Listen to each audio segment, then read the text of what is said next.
புதுச்சேரி தனியார் நட்சத்திர விடுதியில் அதிமுக எம்எல்ஏக்களுடைய ஆலோசனை கூட்டம் நிறைவு பெற்றிருக்கிறது. திரு எடப்பாடி பழனிசாமி அவர்கள் அங்கிருந்து புறப்பட்டு விட்டார் அப்படின்னு தான் நம்ம செய்தியை பார்க்கிறோம். இதோ அவர் புறப்படக்கூடிய காட்சிகளையும் பார்க்க முடிகிறது. திரு சி.வி. சண்முகம் அவர்கள் தவிர மற்ற எல்லா எம்எல்ஏக்களும் இந்த கூட்டத்தில் பங்கேற்றிருந்தாங்க அப்படிங்கிறது குறிப்பிடத்தக்கது. நம்முடைய செய்தியாளர் தாய்மானவன் கூடுதல் விவரங்களோடு இணைகின்றார். தாய்மானவன், என்ன முக்கிய முடிவுகள் எடுக்கப்பட்டிருக்கு இந்த மீட்டிங்ல? தமிழகத்துல புதிதாக அரசு அமைப்பதில் ஏற்பட்டிருக்கக்கூடிய இழுபறி மற்றும் அரசியல் சூழல் காரணமாக அதிமுக எம்எல்ஏக்கள் அந்த குதிரை பேரத்தை தவிர்க்கக்கூடிய வகையில பாதுகாப்பாக நேற்றைய தினம் முதல் புதுச்சேரி தனியார் நட்சத்திர விடுதியில தங்க வைக்கப்பட்டிருக்கிறாங்க.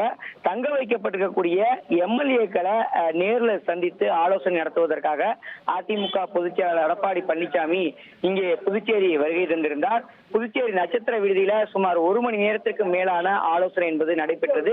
தாவேகா தரப்புல நேரடியாக அதிமுகவிடம் தங்களுக்கான ஆதரவை வழங்கும்படி உரிமை கோராமல் ஒரு சில எம்எல்ஏக்களை தொடர்பு கொண்டு தங்களுக்கு ஆதரவு அளிக்கும்படி உரிமையை கேட்டிருந்ததால ஒரு விதமான ஒரு குழப்பமான ஒரு சூழல் என்பது ஏற்பட்டது.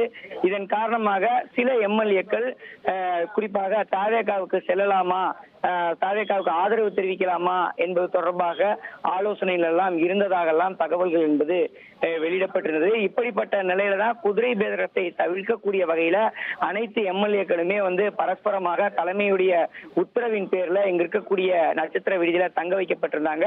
இப்படிப்பட்ட நிலையில இன்று நடைபெற்ற அந்த ஆலோசனை கூட்டத்துடைய இறுதியாக சட்டமன்ற குழு தலைவராக எடப்பாடி பழனிசாமி அவர்கள் தேர்வு செய்யப்பட்டிருக்கிறார். அது மட்டுமல்லாம கூட்டணி தொடர்பான விவரங்கள், அடுத்து நடக்கக்கூடிய அந்த அரசியல் ரீதியிலான இருக்கக்கூடிய விஷயங்கள் எல்லாம் ஒப்பிட்டு கூட்டணி தொடர்பான முடிவை அதிமுக பொதுச் எடப்பாடி பழனிசாமியே முடிவெடுப்பதற்கான அதிகாரத்தை இங்க இருக்கக்கூடிய எம்எல்ஏக்கள் வழங்கியிருக்கிறாங்க.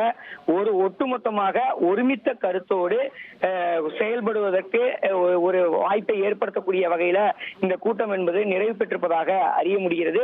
அனைத்து எம்எல்ஏக்களுமே அதிமுகவுடைய தீவிரமான விசுவாசியாகவும் அதிமுகவுடைய பொதுச் செயலாளர் இருக்கக்கூடிய எடப்பாடி பழனிசாமி என்ன முடிவை எடுக்கிறாரோ அந்த முடிவுக்கு கட்டுப்படுவதாகவும் தெரிவித்திருப்பதாக தகவல்கள் என்பது வெளியிடப்பட்டிருக்கிறது.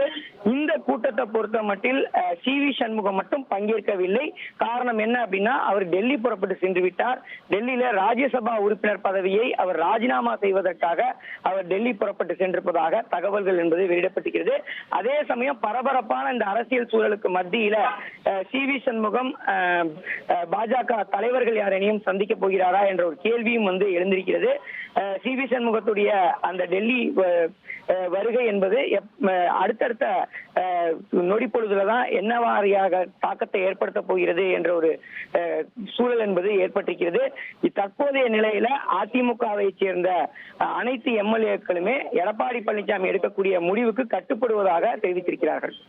ரைட், நன்றி தாய்மானவன் விரிவான தகவல்களுக்கு. அதிமுக எம்எல்ஏக்களுடைய சட்டமன்ற குழு தலைவராக திரு இபிஎஸ் தேர்வாகி இருக்கின்றார். அவர் எல்லா முடிவுகளையும் எடுப்பதற்கான அதிகாரம் அவருக்கு வழங்கப்பட்டிருக்கிறது. 1,28,00,000 மனங்களை வென்ற தந்தி டிவி யூடியூப் சேனல். தவிர்க்க முடியாத தம்ப்நெயில், கலக்கலான கான்டென்ட்ஸ். நீங்களும் இந்த குடும்பத்தில் இணைய இப்பவே சப்ஸ்கிரைப் பண்ணுங்க.